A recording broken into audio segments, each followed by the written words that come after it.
What's up guys, welcome back to the channel. I'm Rome and we're back doing a 3 months later on the Oppo Find X9 Pro, the global version. So I'm going to say this in the beginning of my video. I am in the US. I'm using T-Mobile currently on it. I have 5G and we're going to get into it.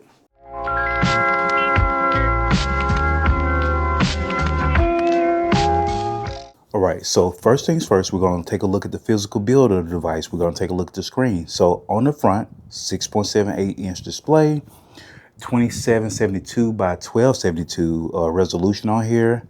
Very high resolution, full HD, 120 hertz, OLED, AMOLED, and it drops all the way down to 1 hertz and all the way up to 120 hertz on here to help, mainly to protect battery on here when you're not doing anything crazy like watching a video or scrolling social media. You just maybe you're typing up a text or something like that, and it doesn't need all of that high refresh rate. So good stuff.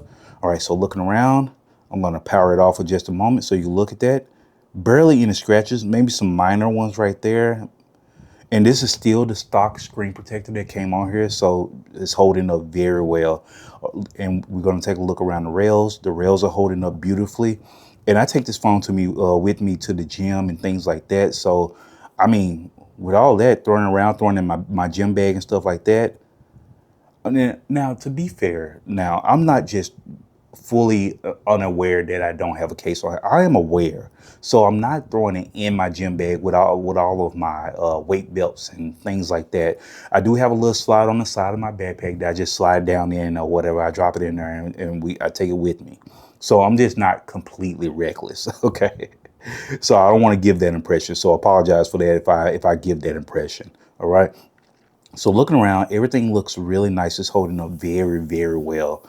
I guess I'll cover it really quickly. The buttons, you have your standard stuff like your power button, your volume rocker, and the not so standard. Well, it's becoming more standard, but the camera button, hit that twice so you can see how that, just brings up the camera, and you can do your zoom by swiping back and forth and stuff like that. On the top, you have your IR blaster so you can control your devices around your house, your TVs and stuff like that. On the left of the screen, you have your button for your screenshot and Mindspace. So if you hit the button, it'll take a screenshot, send it over to Mindspace so you can do stuff with it later. Or you could hit the button and hold it and talk and, just basically talk about what your screenshot, why you're screenshotting, so you can remember later what this was about and what you needed it for. Okay. All right. So beautiful, beautiful. So that is it. I mean, like I said, 3 months holding up very well. All right. So let's continue with the video. All right, so I just wanted to elaborate a little bit more about the AI Snap key over here in Mindspace and what it's about. So it kind of reminds me of what Google was doing with their screenshots and how they wanted to organize them to make it easier to call them back and reference them when you needed them and just kind of remember what they were about. Mindspace is basically the same thing. You can record notes on it and go back and reference it, see what it was about. I'm not going to play it. But yeah, you can record a voice note just to remind you, why did I take this screenshot? Why does it exist? Because I do that a lot. I take a ton of screenshots and I often forget why I took that screenshot. So maybe I should be using this more, but I just don't. I just don't think about it. It's just not natural to me. I would have to go out of my way to remind myself to use this app. But anyway, just wanted to elaborate on that a little bit more. This is what the app looks like. And by default, there's no shortcut on your desktop, but you can make it create one. I kind of have to navigate to it through settings and kind of get to it that way. But yeah, here it is. Pretty straightforward. So good stuff. All right. All right. So let's move on to speakers and haptics. And I kind of like to keep these in the same section. So that's why I always say that, speakers and haptics. So I have a song up here. DMCA free, so I won't get in trouble on my channel. And what I like to do is just crank it up to 50% just to save a little time, because you could do 10%, 15%, then work your way up. I'm just going to do 50% and then 100% just to let you gauge how you feel about them. Okay, so keep in mind, speaker bottom right, and it's going to use the earpiece as the second speaker. Okay, so those are your two speakers on this device. So let's get into it.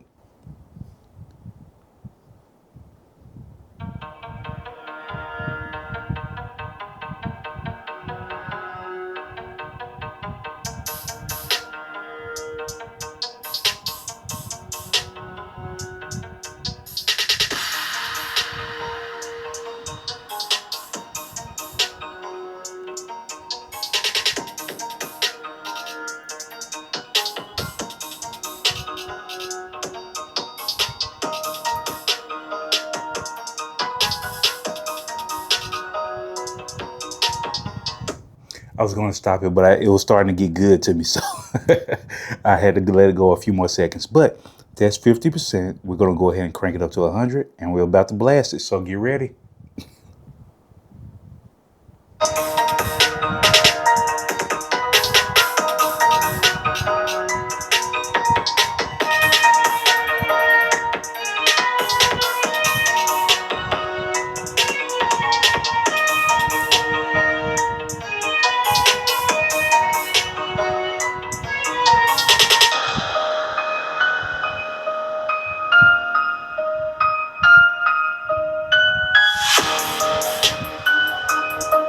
Okay.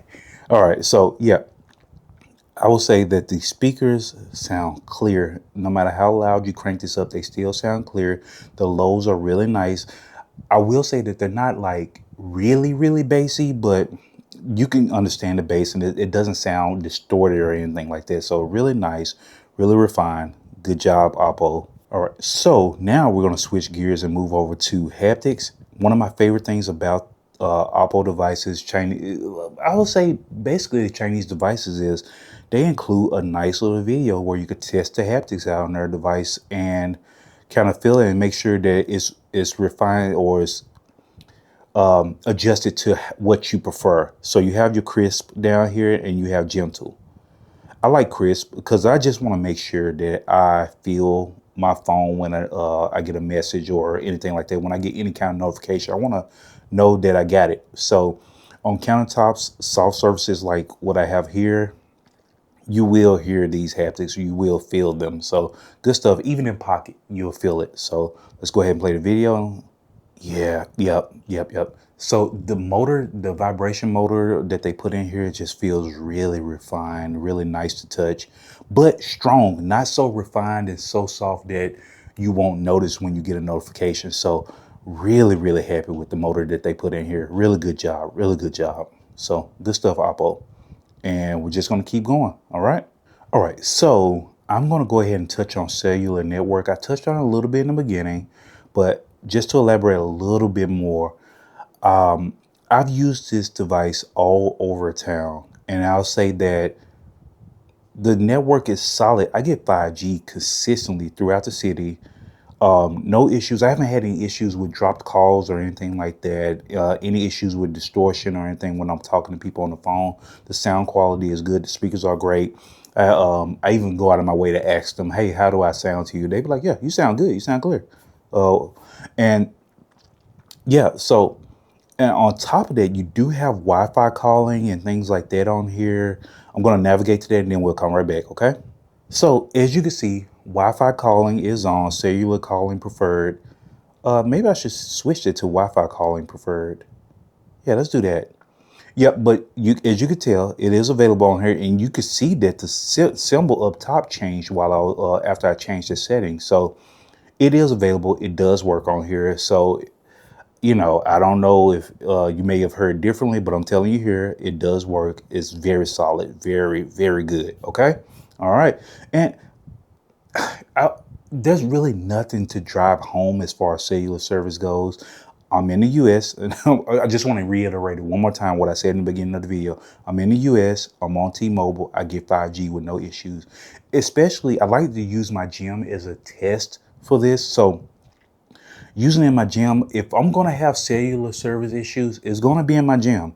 But I didn't notice that any significant drop or anything, any performance issues or anything. I still had 5G. Everything was still coming through clear. There was another device I had around here. I think it was a Xiaomi that I was having issues with signal inside the gym. I think it's the Xiaomi. I could be wrong, but yeah. I like to use my gym as a test because for some reason, once I go into that gym, if my phone's going to have an issue, it's going to be in there. So yeah, solid network performance on here. So if that's one of the things that's holding you back, no need to worry on this device. Okay. All right. All right. Switching gears over to ColorOS 16. How is it holding up? How's the performance been? And long story short, the performance has been incredible. ColorOS is just really impressive. Everything is just so smooth on here.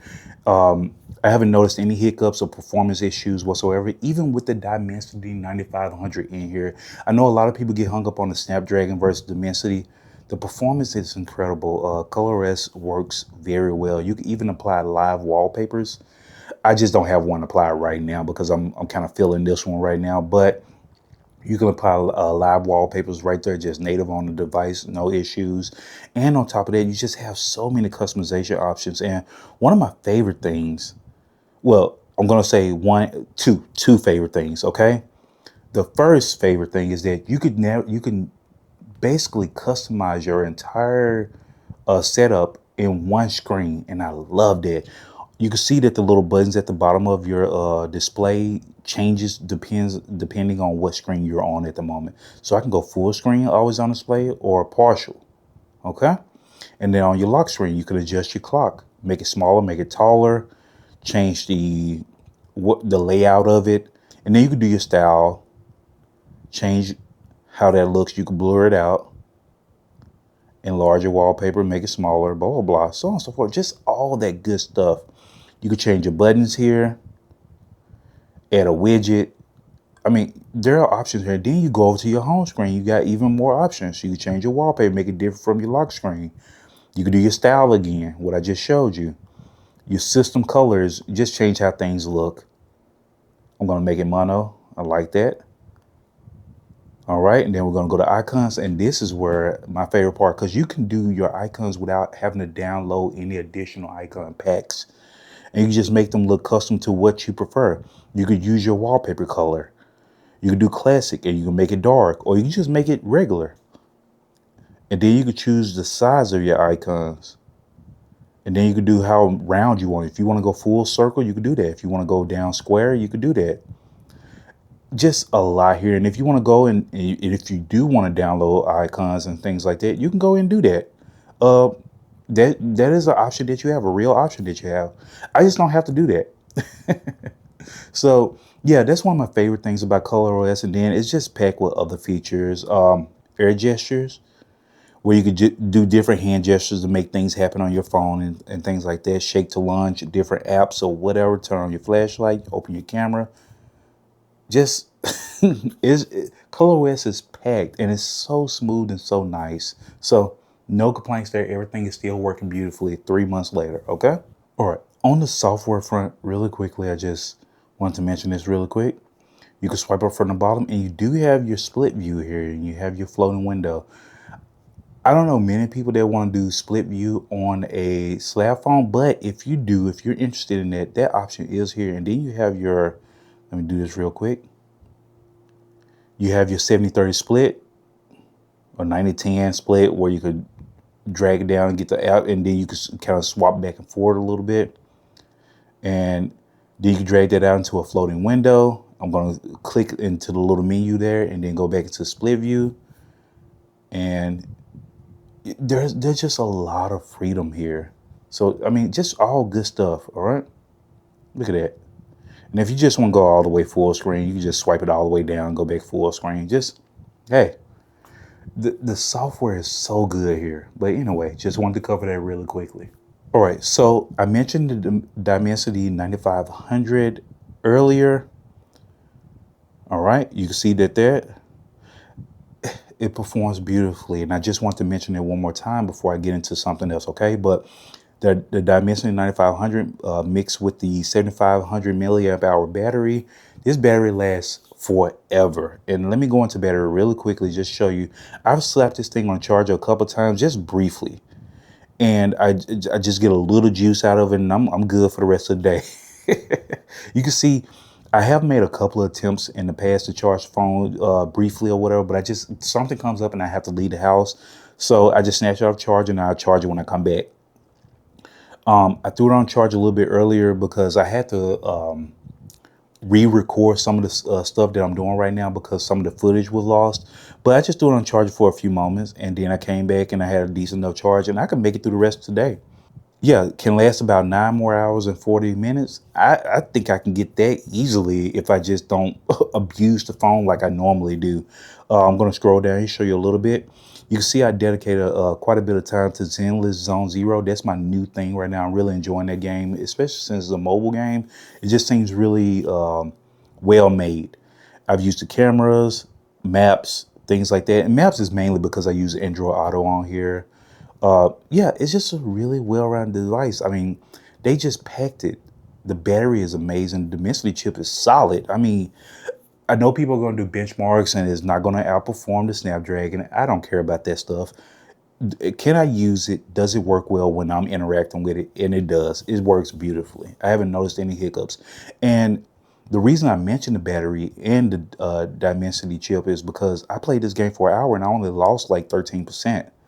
And that's with everything cranked up on there. I have all the settings maxed out. So let's get into that a little bit. And I'll talk about Zenless Zone Zero and gaming in general on this device. And just to show you really quickly, let me see if I can come out of there, out of settings. I do have Wuthering Waves, Streets of Rage, and I've just tested different games over here just over the course of the past 3 months or whatever, and they all perform beautifully. I haven't noticed any major warmth. I won't even say overheating because that's not even the thing on here. I haven't noticed any major warmth. I noticed it gets a little warm around the camera module, stuff like that. But overall, the phone just holds up really, really well. In all I mean, in every situation, it just holds up really well. I mean, for extended camera usage, gaming, doom scrolling on social media, YouTube videos, things like that, it just holds up really well. I wouldn't be mad, and I hate that I'm about to say this as a reviewer, but I wouldn't be mad if they made this device again next year. Just bump up the specs a little bit. Don't do that. Please don't do that because I like different, more interesting devices each year or whatever. I know y'all can't change everything about it, but I'm just saying this is a really well designed device, and I wouldn't necessarily be mad. But as a reviewer and as a tech enthusiast that just likes to try new things every year or whatever, I don't want you to, but I wouldn't be mad at it. Okay. All right. So yeah, we're gonna jump into cameras real quick, and I'll just talk about my experience with them. Okay. All right, so I am a little more wobbly than usual, so forgive the wafting from side to side. But as far as stabilization goes, while recording, it's not bad. 2 times, let's see, 3 times, 6 times. It jolts a little more, but that's just because of how I'm walking. 3 times, 2 times, one, ultra wide, jump all the way back up to 6 times. I just want to see that camera lens transition. Yeah, it jolts some, but I think that's understandable going from 6 times to ultra wide, but it's not horrible at all. It's respectable for sure. Okay, and we'll get a little 4K selfie action in here just so you guys see how that looks. Forgive the sweat, like I said, just got through working out, but yeah. Okay, not bad at all, but yeah, just wanted you guys to see that. Okay.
All right, so you've seen a couple of videos that I recorded and a few of the shots from the cameras or whatever. Just really, this device is so well balanced. I mean, and they packed it: a 50 megapixel selfie camera, 50 megapixel main sensor, main camera, 50 megapixel ultra wide, and a 200 megapixel telephoto.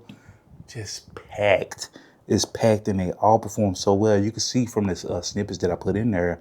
Hopefully that translates well when editing and stuff like that and when uploading. But what I will say is that I feel like they did the camera system in a way to where it doesn't feel as jittery when switching between lenses when recording.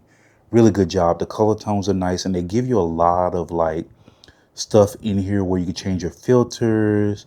You got your master mode here where you can adjust everything to your liking. If you understand everything in here, from the autofocus to the white balance to the ISO, just all that stuff in here, if you have it here, it's packed. And you can switch from JPEG to JPEG Max, RAW Max, blah, blah, blah, all that good stuff. And if you don't want to mess with all that, if you're not a professional photographer and you don't understand what all that stuff is, you can just stick with your regular photo modes and you can swipe up. You got your macro shots, your action shots, and it does all the work for you in the background. Just really well done. You got your video here. You can do 4K up to 120 frames per second. And of course, you got your portrait and everything. You got your Hasselblad high res. So you can just do your high res here. Let me see if I can swipe up from the bottom, because recently there was an update on here where this is different. This down here is pretty much the same, but up here is different. But you can switch to your 200 megapixel, which is the larger this telephoto lens. It switches to that lens to get the 200 megapixels. Really nice, really nice. And then you can go into settings and you have even more options here. You got your underwater, your long exposure, your dual view. I'm gonna switch that on real quick. You see, like you can use all your lens, both sides of the camera. And if you're a social media person and you like to do that stuff, that's there for you. Okay. You can scan documents. You got your teleconverter. I don't own that for this particular device, but you have that option. You got your night, your time lapse, all that. Just a ton of stuff. Just stuff. I've never used the stickers on here, but they are there if you're into that type of thing. Okay. So cameras, very well balanced, but in the interest of not taking up too much more of your time, the phone is a go. Here in the US, this is easy. And I really want to test out adding foreign phones to your insurance policy. I've seen a few people say that they've done it. It's really easy and straightforward. So if you want to if you're afraid of not having a warranty on your device, I wouldn't worry that much, because a lot of people have done. They say just go through your auto insurance, home insurance, whatever, whoever you have that insurance through. You could just add the device to that and they'll cover it. I mean, that's good stuff. So if that's what's holding you back, you don't have to worry about that. The signal is good. The software works. You get regular updates. Like I said, with the camera, I've gotten regular updates that change things, how things behave, so on and so forth. And you have your lock screen notifications there. Let me see if I can show you that really quickly. You see that they put that at the bottom. You can just swipe up on that and you can see, like, read more in detail about your notifications.